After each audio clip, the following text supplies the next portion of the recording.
Allergies, itchy eyes or skin, cold or sore throat, tummy trouble, aches and pains? Think pharmacy first. Your local pharmacy is your expert NHS health team treating a wide range of common illnesses and health concerns with no need to visit your GP. Remember, always keep a well-stocked medicine cabinet and order repeat prescriptions in plenty of time. Find your local pharmacy at nhs.uk/findapharmacy. NHS, here to help. This is Our People podcast, telling the stories behind South Tyneside and Sunderland NHS Foundation Trust.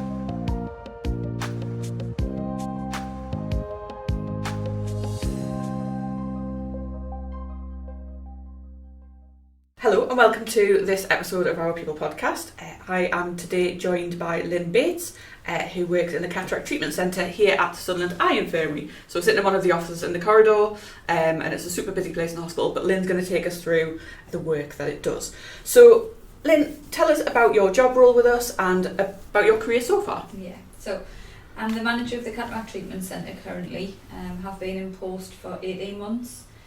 Prior to that I was the band 6 in the department for about 4 years. I started in the trust in 2008 from qualifying and done a couple of years in orthopaedics, but since I was a student at the Infirmary, like throughout my training, I always felt like I wanted to come back. So in 2010 I believe I transferred here as a band 5 staff nurse and been here ever since. And so what kind of attracted you into nursing, and what was it particularly about the eye hospital that interested you? Yeah, well, to be honest, I hadn't done any previous healthcare, I had no experience before I started training in 2004. It was always in the back of my mind that I wanted to be a nurse. It kind of came out of the blue because there was no nurse in my family or anything like that. It was just one of those things that I thought that I really had quite, a lot of passion for. And my first placement was here at the Infirmary, so obviously first impressions. Yeah, and I just loved the speciality from there. And I thought it was very interesting. It was, there was always something to learn and always, something changing and developing, and I just loved it from then. So if you don't mind me asking, what did you do before you were a nurse? I've done college, A-levels, yeah, so I was quite young, straight out of school, college, and then into uni. I always find it really interesting when people have had a different career before they become a nurse. Yeah, no, it was brand new. And so what do you do as part of your role? So department manager here, we've got quite a large team of nurses and healthcare assistants. We run a busy theatre department where cataract operations happen in over 2 theatre suites, and probably an even busier outpatients department as well, which caters for kind of pre-ops, post-op cataract clinics, all different specialities really, diabetic related eye disease, glaucoma, kind of corneal clinics, so it's quite varied. In terms of cataracts, we do kind of the pre-assessments there as well. We try and see the patients from the very beginning point of referral. We do all the pre-assessment, the measurements before they see the consultant, and then we try and follow that through with the same nurse if we can when they come back for their surgery. So we've got that continuity of care. So what kind of roles do you have? What kind of professions do you have? So we've got a combination of qualified and healthcare assistants, more qualified obviously, and we have different roles for those. So we quite a specialised area, and those nurses that are with us, they work between theatre and outpatients, so they get that varied kind of specialised role as well, which often helps. It's obviously good for job satisfaction and seeing patients kind of pre and post. It's and during obviously. So we do a primary nursing system whereby when the patients arrive for surgery, they're called in by one nurse, and that nurse is with them for their entire journey. There's no handover, so they kind of build up quite a nice relationship and help them through it if there's any nerves or anxiety or any questions or concerns. And the procedure's really quite quick. It doesn't take very long. The process itself from getting into theatre to getting through, so it's about an hour all told once they're in the theatre. So there is time for a bit chatting, get to know each other's lives really. So you're going to take us in a bit more detail through the journey the patient has, but yeah. most people kind of use the phrase or understand the word cataract, but what does it describe? What's going on in the eye when that happens? So we all have a natural lens in our eye, and as we age, or through various different reasons, but mainly due to age, the lens becomes a bit cloudy, hardened, more difficult to see through. And at that point, patients often notice when they're going for their eye test with the opticians. So when the opticians are doing their examination, they would identify if there's a cataract there or not, what sort of problems they're having, and then get a referral into us. But we get a huge amount of patients coming in. It is mainly an age thing, but the age range is quite varied, starting from even mid-20s up until kind of 90-year-olds. And so is it an optician that would normally refer to us? An optician would refer. I mean, some opticians can refer, but it's either an optician or a GP, depending on where the patient goes. So opticians can refer direct. They often kind of do that referral to the GP, and then the GP refers in. It shouldn't take any longer, whichever way you do it. Just some opticians are able to do a direct referral. And from that point, they wait for an outpatient appointment, and if the outpatient appointment's done on our corridor in the Cataract Treatment Centre, then they get the full pre-assessment and consultation at that time and leave with the date for surgery. So that's quite a swift turnaround, really. Yeah, very. And often, we give a plan of care booklet, which is all condensed with lots of information in. Dates go on the front of there, and then they're asked to bring that back when they come for their operation. And how many do you tend to do a day? I know sometimes it's really hard to generalise. So we've got 2 lists. Because you've got the 2 suites. We've got 2 right. suites, yeah. So morning and afternoon we have 2 lists each time. The lists vary. Some lists have got 6 on because we do a lot of teaching with junior doctors as well. And then we do fast track kind of, more quicker, high volume lists up to about 11 patients. It ranges from about 6 patients to 11 patients on each list, depending on. And so that's kind of doubled each session. And then obviously the afternoon, right? Okay, so that's a busy day then. Yes, goes very quickly. It must do. And so, what happens when somebody comes in to have their cataract removed and lens replaced? Yeah, so what happens is they'll check in at the reception desk. They'll give their details and whatnot. Then they'll be asked to take a seat in the waiting area. Each patient arrives with a 15-minute appointment, so there's quite a steady flow. Nobody's kind of waiting for hours and hours on end. We often say to the patients it's a 2-hour appointment, so from checking in to getting through theatre, no longer than 2 hours. It's generally a lot quicker than that. So they'll take a seat in the waiting area, and once there's a space in theatre, once the nurse has checked all the patient details and whatnot, they'll be called from the waiting area into our first admissions rooms. We'll check details, check that they're fitting well, feel happy enough to go ahead, sign consent forms before proceeding into theatre. And at that point we'll start putting eye drops in, just give kind of a brief explanation of what's going to happen step by step. And they kind of wheel through on a theatre. It's like a chair, like we often say, it's like a dentist chair which lays down for the procedure, but they come in and they sit on the chair and they don't come off the chair until they're on their way home. Basically, we kind of wheel them through the department. So lots of drops going initially. Some people need a little bit of sedation, so they'll have a cannula put in at that point, either in the back of the hand or in their arm. There's often an anaesthetist around that'll help with any sedation or any kind of anaesthetic that we need to give other than eye drops. And for the actual procedure, we'll lay the trolley down into a bed, and then we cover the eye with kind of a sticky window, and then it unfolds into a paper drape to keep everything nice and clean, and it also covers the other eye so they don't see any of the operation. Eyelids are held back with a very fine clip, just a little speculum to keep the eyelids open. Yeah, and sorry, because you mentioned the eye drops, do they numb the eye? They numb the eye. So they can kind of feel a little bit of what's going on, but not... They'll feel a little bit, yeah. They'll be aware of what's going on, but they shouldn't feel anything sharp or painful. And lots of people don't feel anything sharp or painful. So all of that's done kind of before they go into the surgery. We need the pupil nicely dilated as well. So lay the bed down, paper towel goes over, which is quite sticky around the eye to hold it in place. Speculum goes under the eyelids to keep the eye open. Patients asked to keep both eyes open, although not seeing out of the one that's covered, and just keep looking straight ahead to the bright light of the microscope. People feel a little bit of pressure, a little bit of kind of sensation around the eye where the surgeon rests a hand, but everything happens from the side. People often worry about, seeing things coming towards them and worrying about keeping their eye open, but there's no concerns like that. So can they just see a light? They just see the light Right. of the microscope, more than anything. Some people say it's quite psychedelic as the cataract breaks down with the machine. And then so we take the cataract away with our special machine. So what does that And do? then 'Cause once- you it told me just about kind it. of- You describe Yes, really well what happens. So you explain. So it's kind of how do we explain it? So it breaks the cataract down into small enough pieces for it then to kind of vacuum it out at the same time. So it breaks it down, uses water to break it down as well. And then once everything's out, we fold a lens, the artificial lens, up into a shooter, or sometimes they already come preloaded, and that goes in the same incision that we've made, and it kind of springs up once it's into the eye and holds in place. And how tiny is the incision? It's about 2.2 millimetre. Oh. Yeah, it's not big at all. People say that it's a very tiny incision, very tiny. Yeah. So from there, what happens to them? So following the surgery, we obviously take the paper towel off, clean around the eye. Some people depending on how bad their vision was beforehand, they'll see the clock in the theatre and they're like, wow, I can see the clock. And it often depends on how bad the vision was beforehand.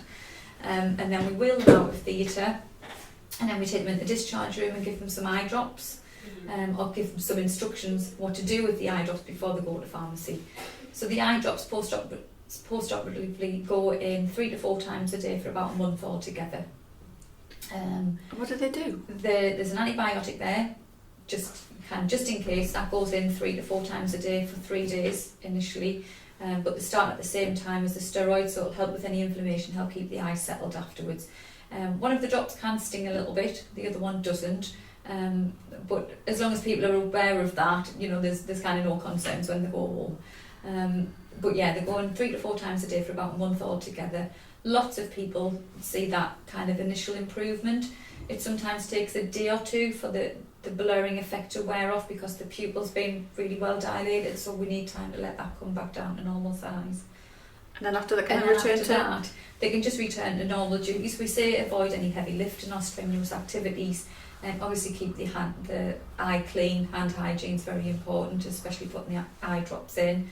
We give them contact telephone numbers to contact us, or out of hours A&E kind of telephone triage system as well if they've got any concerns. So all of that information is given before they leave the hospital.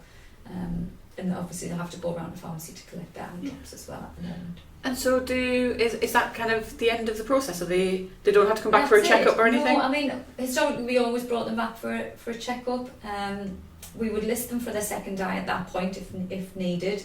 Other than that, we would just tell them to do the eye drops and then back to the own opticians for an eye test after kind of 4 to 6 weeks. Does it impact on their vision as well in terms of like whether they need different prescription for their glasses? It will, yeah. So depending on how strong the glasses are previously, it would determine, we do all those measurements in the pre-assessment clinic. So when they come initially for their assessment, we use the machine to measure the eyes, and it uses clever formulas to dictate which lens we use to give those patients the best vision. So generally speaking, people will see better in the distance, but will need glasses for reading and close work. Yeah. And possibly a much smaller prescription for distance afterwards. Yeah. And you've really described really well there what people need to do to put their eye drops and keep on top of their care afterwards. Is there anything that would be a good bit of advice to a friend or a family who, if they're coming to support their loved one? Yeah, I mean, it can be quite tiring actually to be able to put the eye drops in. So, we always say to the patients, you've got to kind of anticipate that people have jobs and have other commitments. So if we encourage them to put them in themselves, then great. Obviously, if there's a family member, that's our next port of call. Occasionally, we do arrange district nurses to go out and help. If people have got kind of arthritic hands and can't, use the drop, squeeze the bottle, or we think that they're not going to manage for any other reason, then we would arrange the district nurses. But they do have to go in 3 to 4 times a day, so it is quite a commitment, but lots of people can manage that themselves. We can give something called an auto dropper, which helps people be able to put their eye drops in themselves. So they're quite handy to give out to elderly patients as well. And can people drive again afterwards, or do they need to get their eyes checked first? No, well it depends on how bad their vision was beforehand. So if they've been stopped from driving kind of legally beforehand, then we would advise an eye test before they proceed with driving. But a lot of the time we can just say your vision's going to be blurred for 2 to 3 days. Just kind of refrain from driving for that length of time and then use your own judgment. As long as you can see the number plate at the required legal distance, then they're free to kind of go ahead. But we do warn them that some people might not be able to judge distances very well. You know, if they've only had one eye done and they're waiting for the other eye, that kind of judgment might be a little bit impaired for a while. So that's why we just say to just be sensible about it and use their own judgment. But certainly if they've been stopped legally from driving, we would expect them to go back to the opticians to have the go ahead. Yeah. And I know that we're a really well regarded service because all our staff tell us, and I know that I've had family members who come here and had a fantastic experience. But what kind of feedback do we get from patients and their families? We, on the whole, get a lot of positive feedback because I think with the procedures that we perform, it's kind of an instant change, instant improvement, so that they are quite overwhelmed. They don't really expect it to be so good, a lot of the time, but we get lots of letters, thank you cards, lots of sweets and chocolates, too many sometimes. Well, I'm sure they get shared around because I know that my granddad, I don't know whether he must have come here, but I know that when he had his cataract done, he was absolutely bowled over with the change that it made. I don't think he'd realised how bad his eyesight had got until it was repaired. It's a gradual decline, so they don't realise how bad the vision has got until they see that improvement, and they're like, wow. He was absolutely just like overwhelmed with the difference that it made. It was like he had a new life all over again. And sometimes, like you say, it is instant. It is instant, but other times it takes a few days for things to settle down. Depending on how dense the cataract is, we sometimes get a little bit of cloudiness on the front of the eye, which takes a little bit longer to settle down. But lots of people see a good improvement almost straight away. Yeah, so it is good to get the feedback from the patients. It's life changing for some people. If all they've got is TV or reading books or whatever, they get that quality back. And we don't just take, we do largely take patients from across our area, but we kind of do work across the region and to North Cumbria as well. They can do, yeah. We do get patients from out of the area. A lot of the time it's patients that's being referred to us with an emergency, detachment, but they like to keep on coming back here. Yeah. But yeah, we have got a huge region that we cover now. Yeah. And we are doing our bit to kind of chip away at the waiting list that we have. We certainly are, yeah. We've put an extra list on a weekend just to try and keep the waiting times down. Some lists you can get in very, very quickly, but if the cataracts are a little bit more difficult, or if you require a bit more of kind of comforting or sedation throughout the surgery, then we will put you on a list where you can have anaesthetic cover there. So you might wait a little bit longer for that type of service, but on the whole, it's you kind of from seeing in the clinic, we're looking at about kind of 6 to 12 weeks to get you in from there. And I guess you must see quite a lot of nervous people. Yeah, we do. Yeah, we do see a lot of nervous people because when they come here, some of them can say that they're quite petrified until they get the reassurance from the nurses at the pre-assessment, and then quite often we can kind of talk people out of it once we give a good explanation of it, because they've all had a conversation with their friend down the street and the man in the pub, and shared experiences. Exactly. Yeah. Because I guess it must just be a little bit different for people to if you've never been here before, it's a whole other world that you... Of course it is, yeah. But you do this all day, every day. Well, we do it all day, every day, but it's their first time, or their second time, or it's not something that they do every day. So we've got to kind of take each patient as an individual and just kind of, if they're anxious, then we'll deal with that, and we can give some medication. Some people, they can just do it with some reassurance, but we can give a little bit of sedation if needed. I guess it also helps when you mentioned earlier on that the same nurse kind of sees you through the things. So they become quite familiar. Yeah. So we do try and keep that continuity with the patients, and you can see it kind of benefits. It must be nicer for the nurses as well, because they see the people on a regular basis as well. Yeah. But of course, while everything is absolutely lovely in this department, I know you talked about some new equipment and things you got the other week. We're going to be moving into a new eye hospital in a year or two. So how have you been involved in that, and what kind of conversations have you had to make sure that the department's going to be exactly what you need when we get to that moment when we finally get to move in? So we've been heavily involved in the process from the very onset, really. You know, all the different plannings, what we require, what we want in terms of development of the service and the department. So going forward, because ideally we'd like to replicate the area that we have here, but on a bigger scale. So the patient journey and the processes here are very kind of streamlined, regimented. You know, everybody kind of knows the process. They do say it's a little bit like a conveyor belt, but you know it works, and it gets people through, and the waiting lists keep on, you know, getting chipped away at. So we have replicated that. We've made sure we've worked very closely with the designers to make sure that the theatre flows in the same way, so there's no kind of going forward and then taking a step back. Yeah, because whereabouts will you be in the building? We're going on the top floor, best views. I don't know what way we'll be facing, actually. I can't. Oh well, no. Do you know what? I can't remember off the top of my head either. No, I can't. No. But it is going to be such a much better building for our patients. So what difference is it going to make to you as a team, but also to the patients that you see every day as well? I mean, we all love it here. You know, the eye infirmary. It's a lot of us have been here for a long, long time, and it will be kind of sad to leave it behind. But I think we are ready for a new build. Kind of fresher look on things. Be able to do more numbers and have the right infrastructure to help our patients as well, because some of the rooms here are quite small, and you know it's a little bit dated here, so you know, to have a nice fresh clinical space for everybody. It will make a difference. And what kind of comments have you had from patients? Have they talked about it? I mean, we've got pictures along our corridor, so when they're coming in to have their surgery done, or when they leave, and they quite a lot of patients stop and have a look at the pictures and ask where it's going to be and how it's getting on. You know, we have had a lot of interest in it from the patients. They all seem quite positive about moving. Just to be in the city centre, I think, is going to be better than very different. Trying to get to a little bit out of town. It is. I mean, I can tell by talking to some patients, you know, those especially coming from South Shields, they find it difficult to get through the city centre to us. Yeah. You know, we're not. If you don't know where you're going, exactly. Once you know, it's fine, but it's not the easiest place to find if you're not too sure. On many bus routes. I mean, there's one or two that come here, but a lot of people rely on taxis, and it's a big expense for people that are coming. You know, even one or two, or you know, continuous times.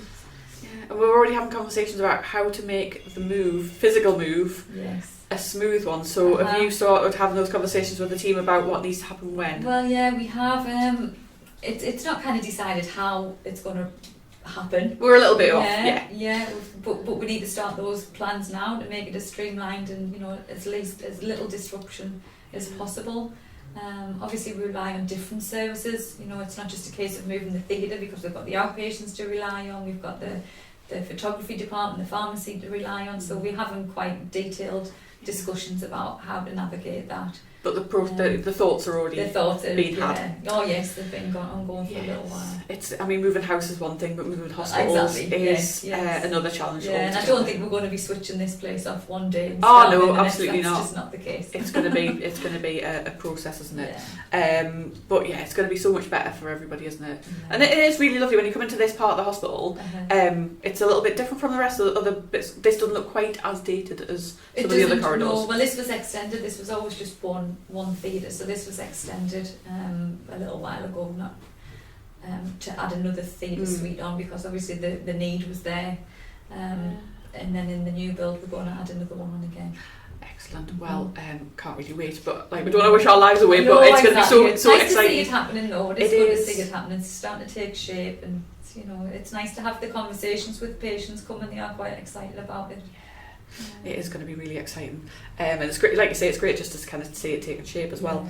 But just as we finish up, I wondered whether you would like to say what you enjoyed most about your job, and what you would say to maybe somebody who is thinking, is this for me as a career? Yeah, I mean, I've always loved ophthalmology as a specialty. I've always had a vested interest in it. I just think it's fascinating. There's so much to it, you know.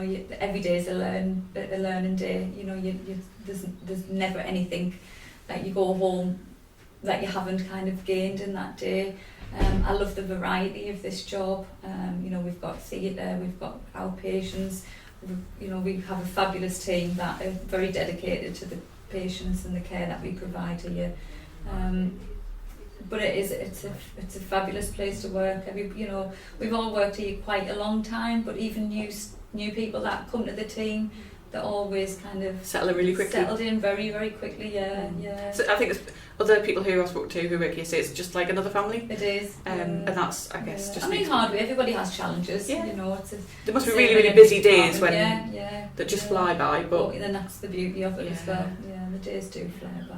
Yeah, and it must be nice to hear those patients say that it's made such a difference to them so quickly as well. Read those cards when they come through. It's brilliant. Oh. Well, Lynn, Bates, thank you so much for taking us through. I'm really grateful. Thank you. Right. Thanks for joining us for this episode of Our People podcast.